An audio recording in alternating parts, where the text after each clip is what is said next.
So I'll be brief. I'm a high school teacher. I teach Spanish at a private high school, although I have to say, Mark, we're still actually doing school in person, but you know, we're supposed to deliver a fabulous education. I wanted to say to Begonia, you were talking about how long it took you to put together that video. I hear you, I feel your pain. Actually, I don't know about your pain, I feel my pain. I've got a backache like nobody's business, a neck ache. I'm like, it's the stress and the not sleeping and the trying to figure out how to do everything that's been super, super hard. But I will not do that. I will not spend hours and hours and hours on producing these beautiful things. I have to, like, at a certain point, we have to hang it up, because we can't agree to be that, you know, enslaved to producing this education. We will do, you know, of course we feel responsibility. Of course we want to do good work for our kids, but there's a limit to what's reasonable in terms of what we produce for them.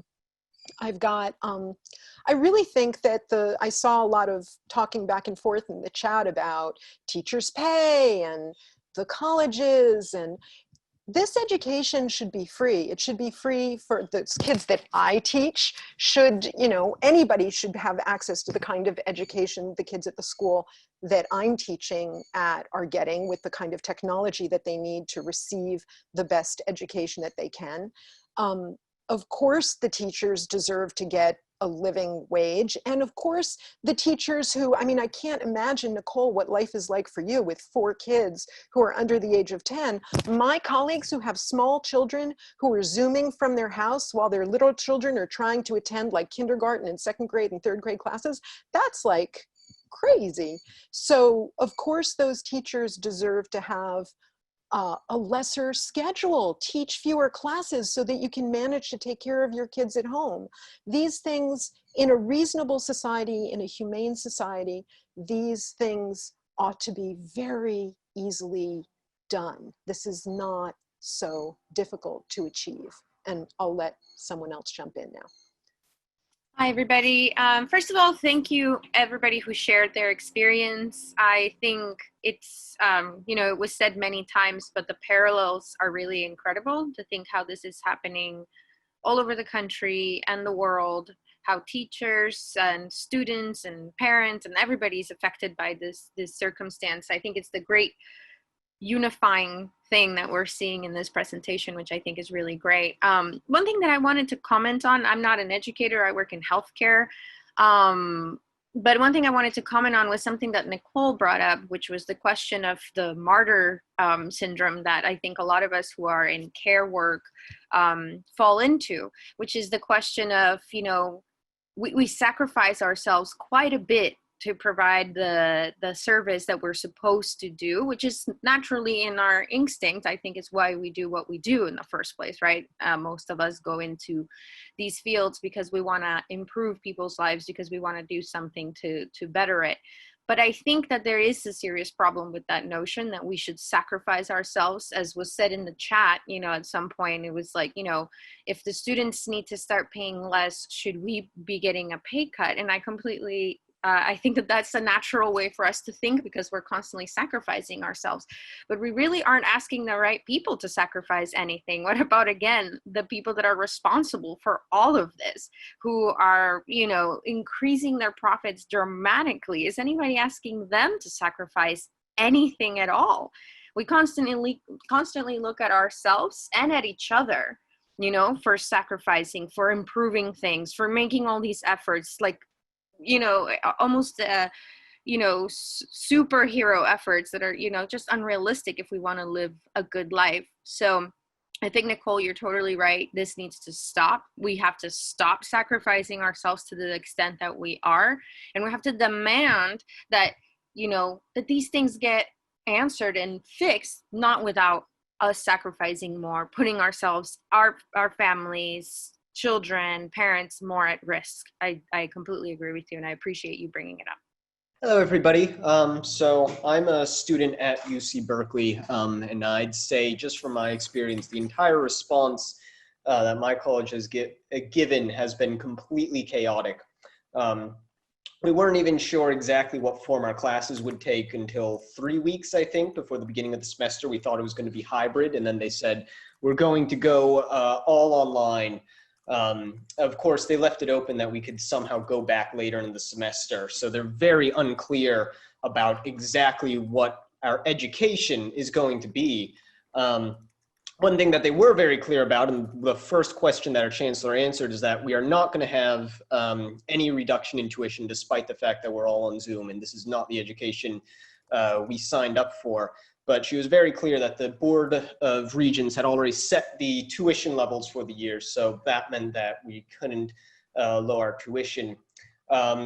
That didn't stop the new UC president, the president of the whole system, saying that they're going to consider raising tuition to make up for the budget shortfalls that they're sure going to come. And, you know, this is coming at a time when so many millions are unemployed. How can anybody afford the tuition we have now, not to mention an increase in tuition? But, you know, it's not even just the UC system. It's across the state. There are attacks. Newsom cut like $7 billion, I think, from our education budget this year. And it's going to be across the country. And as we heard from France, across the world. Like, that's going to be the first thing that they're coming for.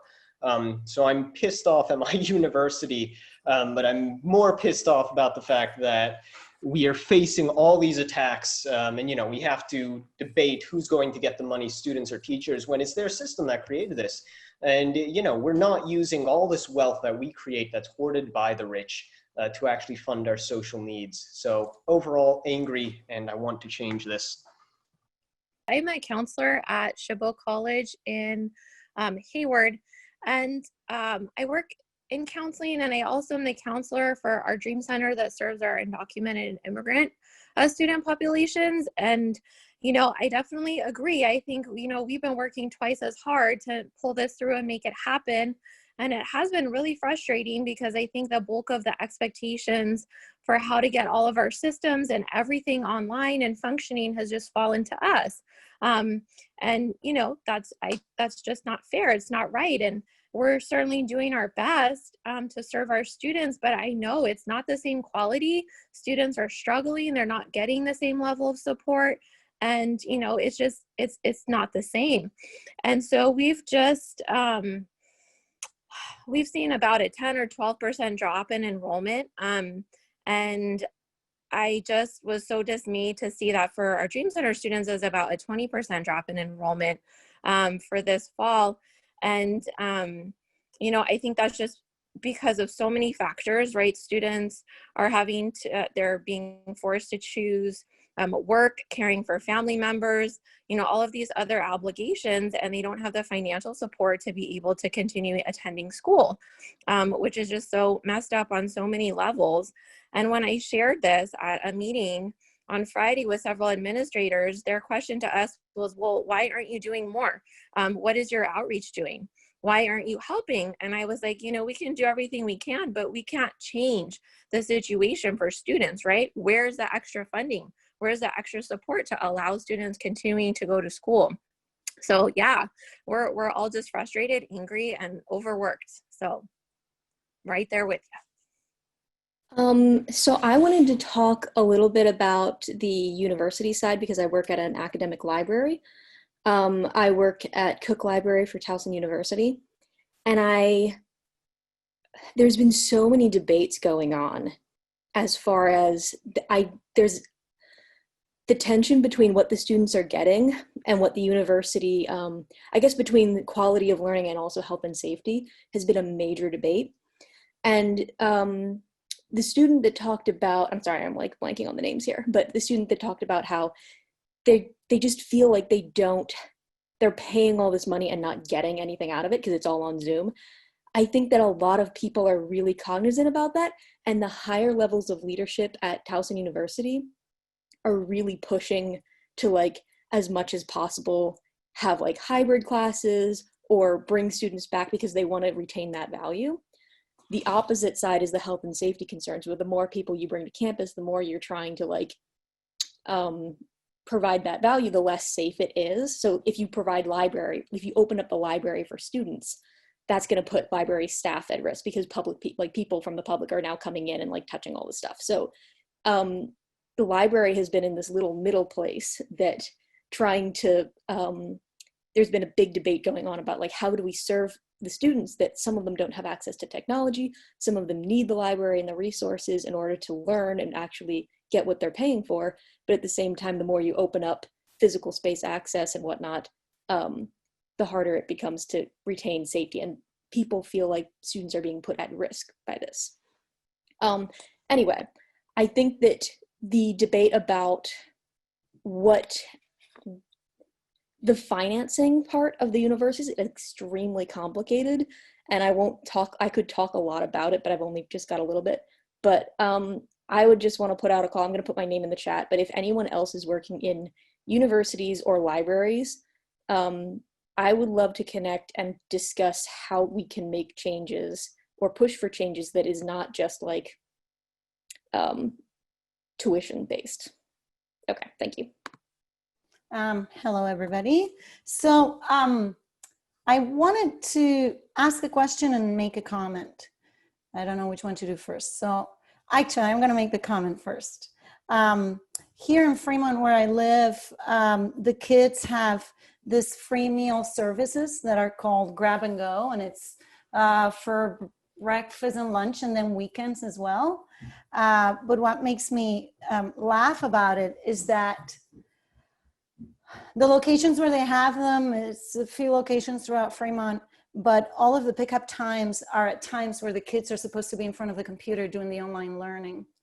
So how are you supposed to, who's supposed to go and pick up the meals while the kids are supposed to be in class? So there are times like 11 a.m. to 1 p.m. And I've actually contacted the district about that, but I haven't heard back of why are those times ridiculous times, since the kids are supposed to be in front of the computer and the parents, or a parent at least, next to them. So that kind of seems strange to me. And then my question is, curiosity, and I'm also concerned, is anybody knows how our parents who have to go out to work, I'm not one of them, thankfully, but parents that have to go out to work and their kids have to be studying online, how are they managing? What are they doing? What's going on? The kids are not going to school, like what's happening? So that's my question, and that's it. I'm done. Thank you. Can I mention how we're doing it in West Virginia? Of course, go for it. Okay, so there's two things that the county I'm in has done, which I think are smart. So there are daytime pickups for meals if they so wish. There are also evening pickups. So teachers, instead of like working in the morning, can work in the evening to assist with that, or there's like some flexibility there. But also they're taking meals along the bus routes, and people don't even have to call ahead of time. Just there's like the bus route will be 6 hours past its normal time, so that people can say, oh well, if my kid's normally picked up at 7:15, this is when they'll be there, whatever it is. And they try to do those like in the evening between like 5 and 7. So I mean, like the whole, if there's a will, there's a way. So I mean, that's because we know a lot of parents don't have vehicle access, and if you live in the middle of nowhere, you got to have a vehicle. Right.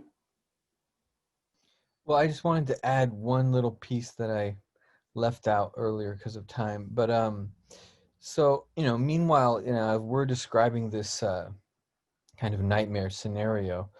I would say administrators and policymakers are they're having like an orgy, because for, part of this strategy of cheapening school by either closing them or cutting their costs and so on, for years, the sort of magic bullet that they've sort of had in their back pocket has been online education.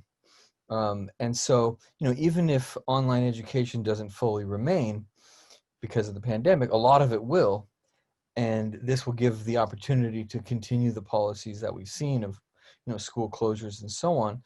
Just to give a tiny example of this, for years, corporations have been trying to tap into the market of online education because they think they can offer these nice little prepackaged courses with pre-recorded lectures and entire modules of coursework that include workbooks and tests and assignments and stuff like that.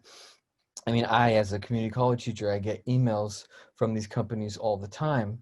And they're either offering two things. They're either offering sort of online course materials for me to adopt for my class and then evaluate for them, right? So I can fix them for them. Or they want to meet with me and share and have me share all my materials with them so they get a better idea of what they can offer. And their goal is not really just to offer, last point, not just to offer new materials, but really they have their sights on reducing the need for educators as a whole. Because if the courses are prepackaged and the grading can become more automated, at best they may need someone to do this grading, but they'll just need people who know how to navigate the software. And so really, in a certain way, the faster they push us to get our curriculum online, the sooner the online education and this crappy version of it is here to stay. And for them, it's like a perfect worlds meeting together. So just throwing that wonderful perspective out there. Hi, everyone. I first wanted to say I'm really appreciative to everyone who's shared so far. It's really interesting to hear everyone's experience and perspective. I'm a graduate student here in Baltimore, and my degree completely depends on my research dissertation. And so once COVID shut down, I wasn't allowed to go and do in-person research for over 6 months. So I've at least delayed my graduation date, and I'm in my, I hate to admit it, but my 7th year already.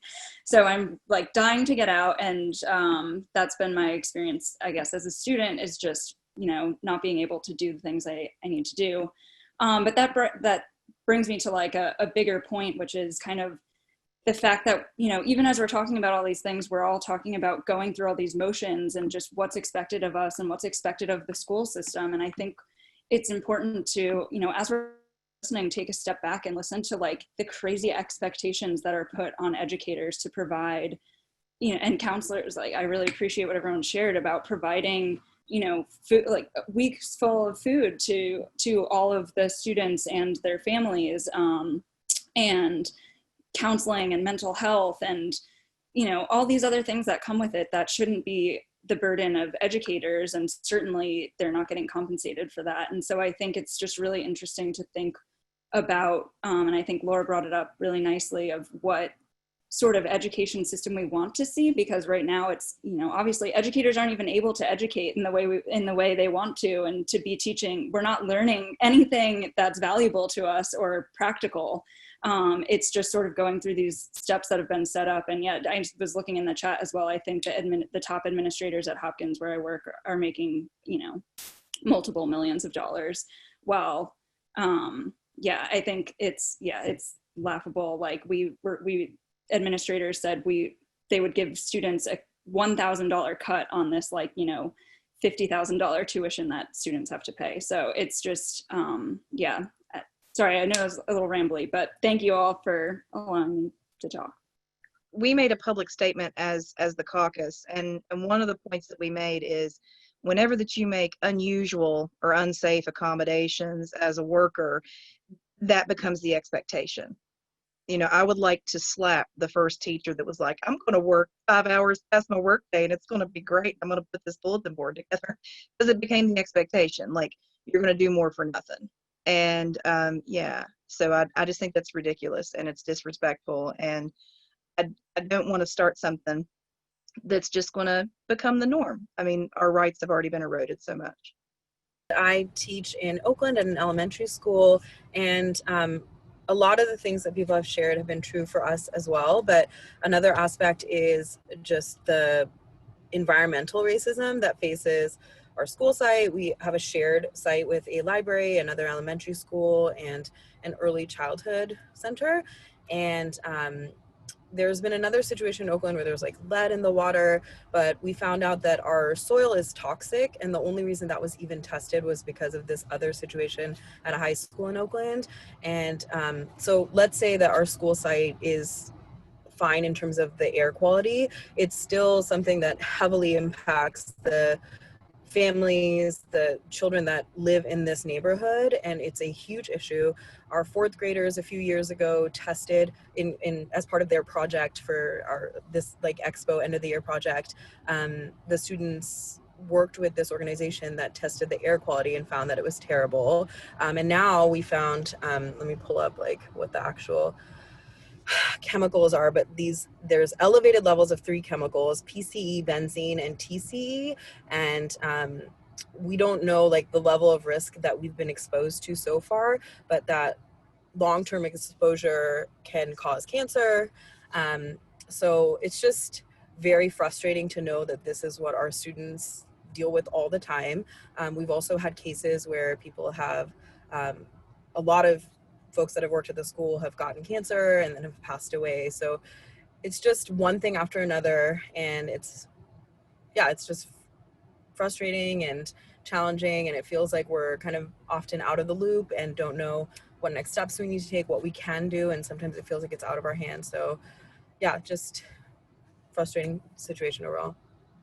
Yeah, I have lots of things I would want to respond to, but basically I've been in education all my life. I come out of a family of educators, and I think out of all the things you all have brought up, the thing that struck the chord the most is the thing about it being a women's profession.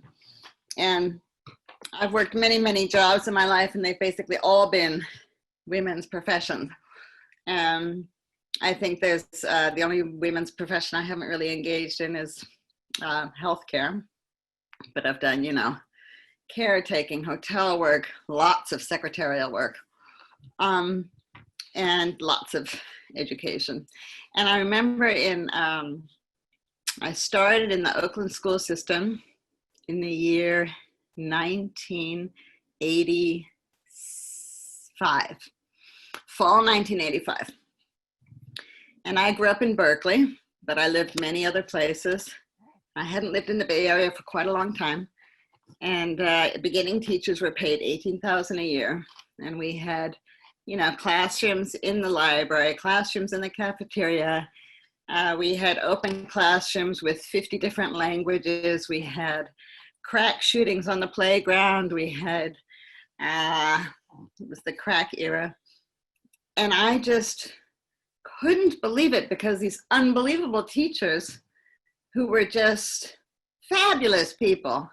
I mean, you could say what you want, but I love the educators in the Bay Area. I love the educators everywhere. I see it. Thank you. I just couldn't believe that they were still working. What are you guys doing? And I'd come out of the secretarial world, and every office, every school I've ever worked at, I always thought, why are you guys at work? You need to be striking. I think a month later they struck, and that was that big strike. But yes, I believe in shutting things down. I think we've definitely reached that point on a number of levels right now. Nobody should be taking that. It doesn't help the kids in the end, right? We need to be taking care of our rights for everyone and for the kids. If they had struck everything down, 40 years ago, we wouldn't be here. Okay, thank you. I teach elementary school in East Oakland, and but I wanted to just share a story not related to Oakland, which is that I have a loved one who suffers from pretty serious mental illness and lives in Baltimore, actually. And maybe a month before the pandemic, she was hospitalized. She has just some serious issues, and she subsequently went from the hospital to a homeless shelter, and she was in a homeless shelter for a month or two, and then eventually the pandemic started, and the homeless shelter was so crowded that they moved her to like an overflow homeless shelter, which was actually in a school that had been closed down, and it was in a part of the city that was so she said it was so unsafe that the police who brought her from one shelter to the other wouldn't get out of their cars to escort her and show her where it was. And just this idea that, my friend who, has serious mental illness and is homeless would be given shelter in a former school site is such an apt image of the realities that we're setting students up for. And I'm teaching on Zoom. My kids are poor and working class, a lot of undocumented immigrant parents, and I'm doing my best to like help them be heard and to just give them kind of a safe place to land, even on Zoom. And the feedback that I get from my administrator is that I need to be worried about rigor, and I need to be worried about content, and it's very much couched in this like, she talks about like anti-racist education, meaning helping as many of my students get to college. That's like the epitome of anti-racism, is sending a kid to college and giving them the most rigorous education possible. And just this idea of like, that the best thing for children is to shove information in their brains at this moment of crisis and pain, and that what's waiting for them if they fall apart is a homeless shelter in a school. I think about that a lot. So I teach in New Jersey in Newark, and right now I'm in my second year of teaching, and I have a few concerns, and I don't say any of this to challenge what other teachers may have to experience, because we all have different classrooms, different students, different circumstances. But for me, I asked a question of like, at what point, when do we persevere? And I say that because the way I was raised by my father and my mother, and especially as a Black Muslim woman, when there are hurdles in front of me, I either jump over it or I turn my heels. And during the summer, when it was up in the air about whether we were going to return back or stay virtual, I just simply prepared for every situation. I prepared for the inevitable. And when we returned to school virtually and had our staff meetings and so forth, I get the sense that resources or our time was not utilized to the best of the ability from many people from many levels. And I'm very confused, because if this is for the sake of the students, how come certain resources weren't utilized? And I'll be a little more specific. There are some people who have deficiencies in utilizing technology.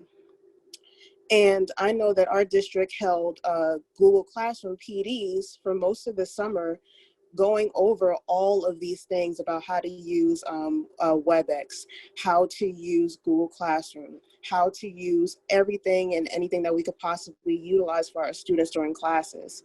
So when school started, and I'm hearing that there are people that are still having issues or need certain one-on-ones, in the back of my head, I'm like, what was being done during the summer?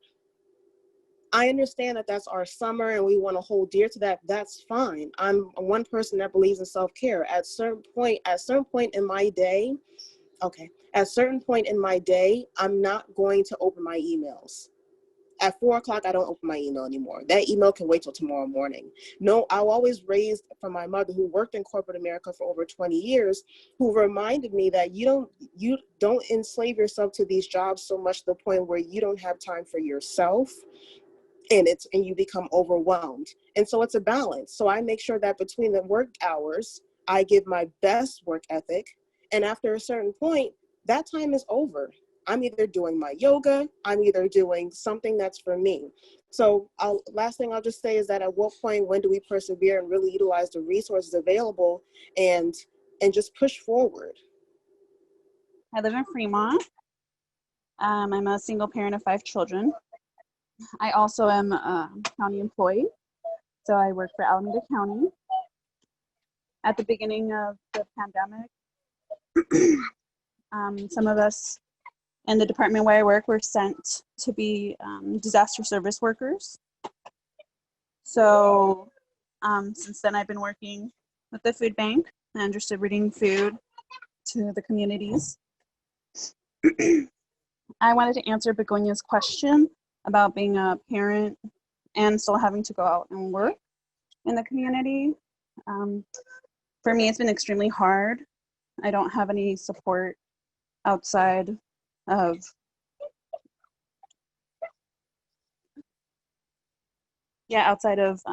just my coworkers, like support where they would, just moral support, really. With my children, I've been struggling a lot. with the pandemic, they wanted all the children to start doing Zoom classes. I only had one laptop in my house, which would be normal under normal circumstances, but after the pandemic, I had to have 4. I went to the school district and they were able to provide some. Some of them don't work very well. Some of them don't connect properly to internet. So I end up having to try to put them on my phone when I'm at home, or when they're at daycare, they tend to miss their classes. They tend to miss their Zoom classes or get marked absent. So I have already received calls from the school district saying that my children were absent during school because their device, whether it be the laptop or the cell phone, was disconnected from the Zoom meeting, which I find very difficult to address because I feel that's out of their control. Of my children, my older children are basically on their own. I have one in high school and one in middle school. To be honest, I have very little time. So the time I do have, I spend it with my kindergartner that started this year and my 3rd grader who needs special ed testing. But because of the coronavirus, that was also delayed indefinitely. And I just find it completely overwhelming. Every day, I struggle to help them with work. I debate whether I should go to work or not. I am a disaster service worker, so I'm required by law the day that I signed with the county that I would go in a disaster and assist. So I feel torn. I do feel good about what I do as a job. And every day I go, I see hundreds and hundreds of people driving through and picking up food, which for me is very important. And I would hate to not be able to help people with that. But at the same time, my children are really suffering and are, they're falling behind more in school. And there's nobody around to help. No one can help with that. I really feel that the focus shouldn't be on how much things cost right now on the government side and on the private sector side. I think the focus should be on how well they can serve the people in their communities, because eventually those people are going to grow up and are going to change what the community is like and what can be done for the community itself. I work in Oakland, East Oakland, and yesterday I was reading some news. There's a lot of feedback. Maybe turn down the volume a little bit. Oh, that's much better. I was reading some news, and this parent saying that her son has to go to school, and needs to go to school for several reasons: the emotional thing, the learning, and she says she doesn't care if teachers get sick or they die. She will feel sorry, but her son has to go to school. So that was one thing that is sad, but you can hear it from many parents. That's one thing that is independent from the other thing that I want to say. Well, that's discouraging for any teacher. I was checking how they are working in Mexico. I'm Mexican, and they set this program on TV. They put 100 Mexico City. Down from there, Elias, please. Excuse me? They put 120 lines in phones to help students and parents with technology. Classes were on the TV, and teachers were able to help the kids, not only teaching. And the lessons were made by teachers and experts in the field. So I'm thinking, if Mexico is a poor country, why we cannot have this in here? I mean, the county has a channel. So why we are not getting that help in there for also kids that they don't get the internet, parents don't know how to handle, and we stop being technicians? It's just a question, There is a resource that we are not using. It can go everywhere. Everybody has TV. No, I'm done. So just wanted to say why we are not doing something like that. Thank you. Yeah, I just wanted to respond. It seemed like a couple people who are in education were thinking earlier about, it's like, wow, look at this crisis we're in, how can we make it work? But It's like we can't make it work with what we're given. You know, it's like we're trying to put a puzzle together and we're given half of the pieces. You know, it's ridiculous. You know, I organize in public transit, and public transit's facing a $40 billion budget deficit, you know? And it's like all over, you know, all over our entire society, education, public health, public transit. We all have our crises that we're dealing with at the same time.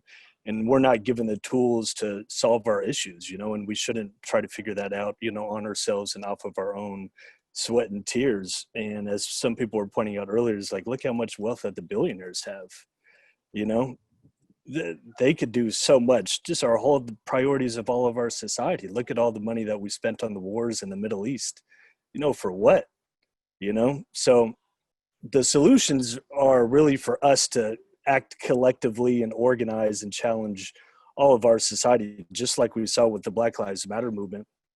It's like you get thousands of people pour into the streets, and then people want to start to try to change things and look at these questions, you know, overnight. So that's where really I think we have a lot of potential to change things. You know, we don't want to put too much stress on ourselves to try to figure it out individually. Okay, that's it for me. Thank you. Yeah, wow. Thank you all for sharing your experiences. I hear it. You know, we're all at our wits' end, and that goes around the world. And we've seen huge movements not only here against police brutality, but you know, in Mali, in Lebanon, in Belarus, in Bulgaria, like Hong Kong. We've seen huge movements, and it shows this, you know, Arundhati Roy says it's like this volcano that has this thin layer of propaganda, and that's all that's keeping it from exploding. And like feel it here of the sense of this is going to explode. People can't go on like this. And the question is, in, you know, in 2 months, in a year, in 2 years, where are we going to be, and what perspectives are going to be available to people? Are we going to be, you know, learning from, you know, the West Virginia teachers who bucked their union leadership, and, you know, and the mine workers in West Virginia that fought the federal government, you know? But are we going to do it like them? And are we going to be connected to all of these other people around the world and around this country who are also fighting their own unions, you know, against the bureaucracy, and eventually, you know, fighting the government, and fighting to not have to sacrifice ourselves and do everything like people are discussing. So I really feel, you know, it's a crisis, and there's no question about it. We don't know if we're gonna, what world we're facing with climate change, etc. But, you know, we have so much work to do, and we can start now by really connecting to people, kind of like what Tasha said, you know, reach out to me, and I'm trying to discuss with other people in my field what we can do together, and how do we understand this crisis together. And that is exactly what we have to do. And we really hope, those of us in Speak Out Now at least, hope that we can, you know, work with you as well. So that's all. It's great to hear from everyone, and thank you so much to the panelists. First, Doris, I just want to tell you that unfortunately your story is very common, and that's not right. And I really hate that. Like, I feel very privileged as being a teacher because I have a schedule that is, you know, my children's schedule. And even if we're not physically in school, I can bring them into the building with me and work if I have to be in the site. So I'm sorry. I'm sorry that we as a society have failed you. And just thinking about like what Jolene was saying, you know, it is about more. And the reason that our strikes were successful is because that we didn't separate ourselves from the other public employees. You know, we were fighting for our health care. All West Virginia public employees have the same health care. And so even though that the state road workers, the state health department workers didn't walk with us, we won a 5% raise for them too, for all public employees. And, you know, it is absolutely possible to go beyond that, because I think that politics don't matter as much if you are issue centered. You know, West Virginia is really weird. Like, Bernie won every county and Trump won every county. And I think, like, for most people, it's just they're desperate and they're looking for hope and they're looking for something different. And I think that most people are aware enough to see whenever that, the next corporate chill is rolled out, that they're not going to do anything for you or your people. And there was someone else, she was a teacher, she was talking about like the water quality and things like that. Like, yeah, I mean, we're a resource colony, guys, and all the money goes back out of the state, and then all of this destruction is left behind. And that destruction is like soil quality and air quality and water quality, and that's not unique, unfortunately. So I really think that if we could focus on issues and really acknowledge and take that deep inside that we are all working class and poor and that we're all the same, that would make the world a better place, right? Well, just maybe one more comment. I wanted to come back on something Nicole said earlier about the response from, sort of the political leaders with regards to all these deaths. It couldn't be any clearer that it's true. They don't care who's dying. What do they care if people in nursing homes die? What if they care if people who are in prisons die? For them, this is like the section of the population that doesn't produce. And I think that it's important to sort of remember that right now you couldn't ask for a better kind of a clearer reveal of all the things that are corrupt in our society. It's all kind of converging at once. And absolutely, as Georgina said, of course the resources here exist to address these problems, but that's not the issue. The question is not whether the resources exist, but why haven't they been used for those purposes? Because that's not their intention, that's not their goal. We aren't the ones that make the decisions. And I would say to Ms. Rahim, I agree. We have to persevere. We have to try to persevere in this situation. We can't just lie on the floor and collapse because things are overwhelming. But I think it's important to try to remember, well, what does it mean to persevere when we're confronted by all of these kinds of crises that are coming down on so many people? I would say for me, perseverance in this situation really is to try to change the entire system that's causing these problems to begin with. And I think we have an opportunity like no other right now, despite all the problems we're facing, to begin. It's a beginning. It doesn't happen immediately, but to absolutely right now is the time that we can begin to start to organize our forces to confront these and finally bring up a kind of challenge that can confront the entire system and not just little pieces one by one, which we have tried to do for so many times before.